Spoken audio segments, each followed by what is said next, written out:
In this video, I'm going to show you how I make my famous wild rice and beans using my Instant Pot. I like to add a whole onion and a whole head of garlic to this dish, and I use vegetable broth instead of water for my liquid component. I am using canned beans because this is the easy version of this recipe, and I got both the rice and the beans at Whole Foods, and they're both really good. The first thing I do is I set my Instant Pot onto the saute setting, and then I put in about 3 tablespoons of butter, and now I am sauteing that whole onion sliced thinly on a mandolin. And to season it, I've used rosemary from my garden and a little bit of salt and pepper, and I'm just browning it up. When the onions are ready, I'm going to add my wild rice, and I do about a cup. And I add the wild rice to the simmering onions and butter. And I'm going to just lightly toast this wild rice with the onion and butter. And this is sort of cool. It reminds me of when I was a kid and we would make rice-a-roni. When you did rice-a-roni, this is what you did. You put butter into the pan and you toasted the rice first. And I think it's good. It adds a little bit.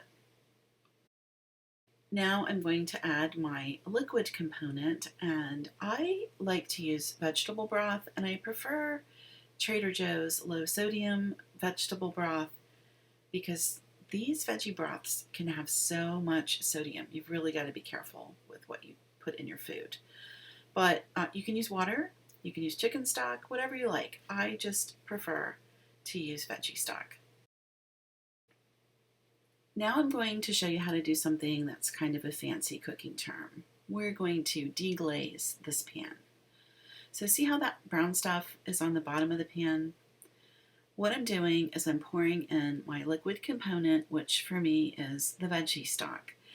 And that liquid bubbling and being hot on top of the, where it's browned and sort of stuck to the bottom, the liquid will loosen all of that up. And then you have what they call the brown bits, and you work that into your dish, and it adds a lot of flavor to your cooking. And you can see how that's coming right up. It's pretty interesting how this deglazing process works. But I will tell you, your pan has to be really hot for it to work. The liquid has to be bubbling. And with an Instant Pot, when it gets to the end of its saute cycle, the heat drops off like right away. So what's happened here is my saute has like dropped from the high heat, and so it's not quite hot enough for me to get up that last bit of brown bits, but I'm not going to worry about it. I'm going to go ahead and just add the rest of my liquid and stir everything adequately so that it's all well combined. I've already got my 3 tablespoons of butter that I put in. I did that in the beginning when I sauteed the onion. Now here's my big secret.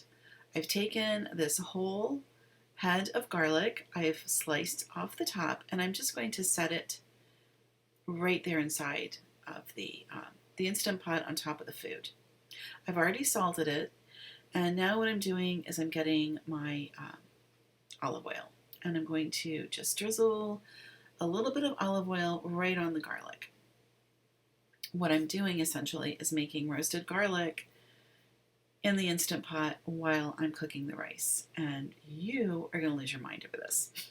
Let's set the Instant Pot to go into the rice cooking portion of this.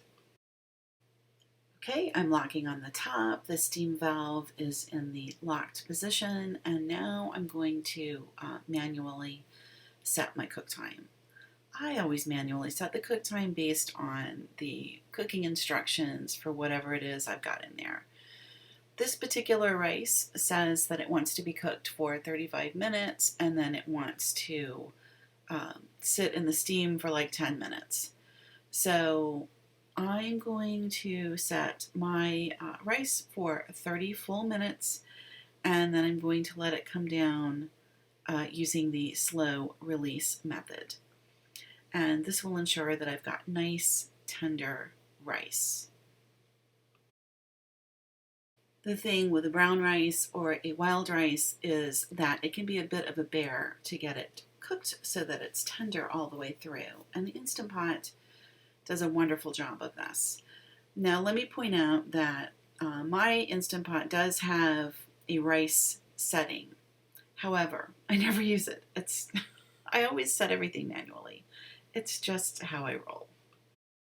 My pinto beans have been basically dumped out of the can, and I just put them in this small colander in my sink, and I rinse them off really well before I use them. And that's what I'm doing here. I'm going to rinse them, and then these beans will be ready to go into the Instant Pot as soon as the rice is all done. I gave my Instant Pot about 10 minutes to come down and pressure on its own. And here's what it looks like. And I want you to see, like, nothing is sticking. This is like a miraculous thing. I have cooked a lot of brown and wild rice in my day, and it always sticks. It was awful. It was always stuck to the bottom, and it never sticks in the Instant Pot. I just love that. Okay, now this is the garlic, and I'm sorry for the terrible shot. You know, it's nighttime, and I'm cooking with my overhead light. That's what I have.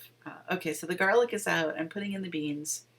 We're going to give this a really good stir, and then what I'm going to do is return the top, and that will give the beans a chance to heat up.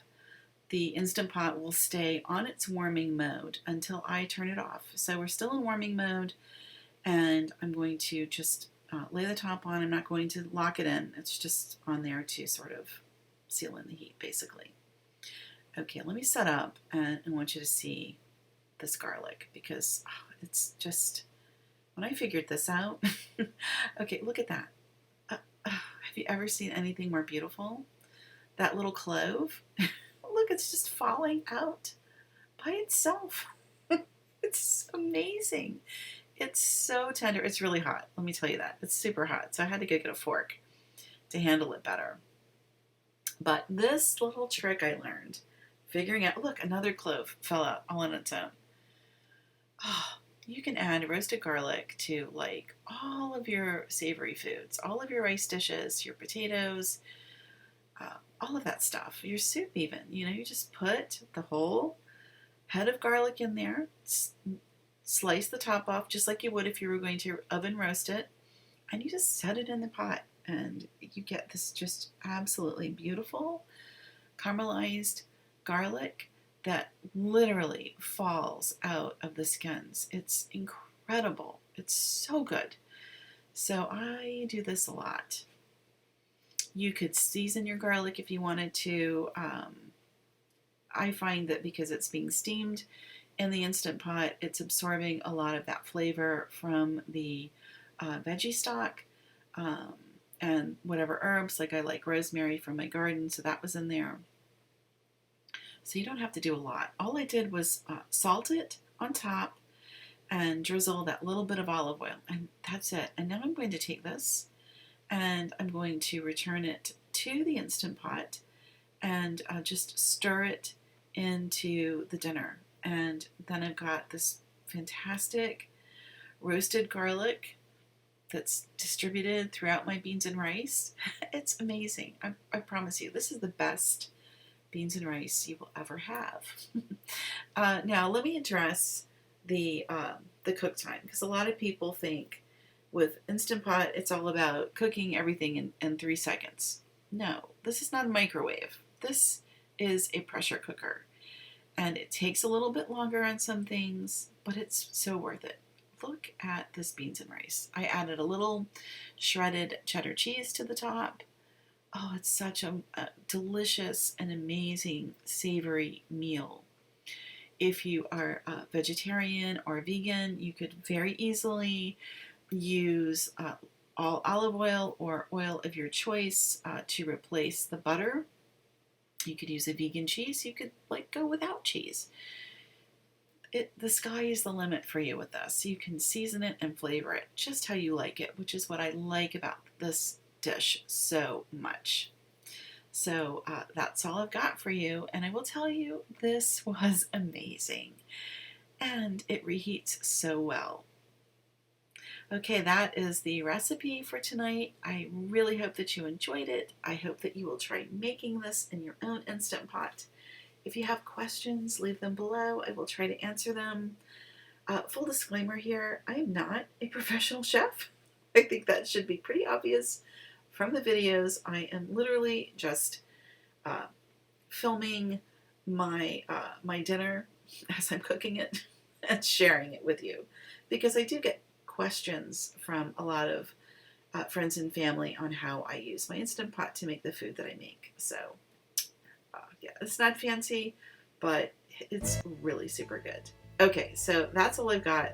Subscribe to the channel and like the video, and I will see you in the next one.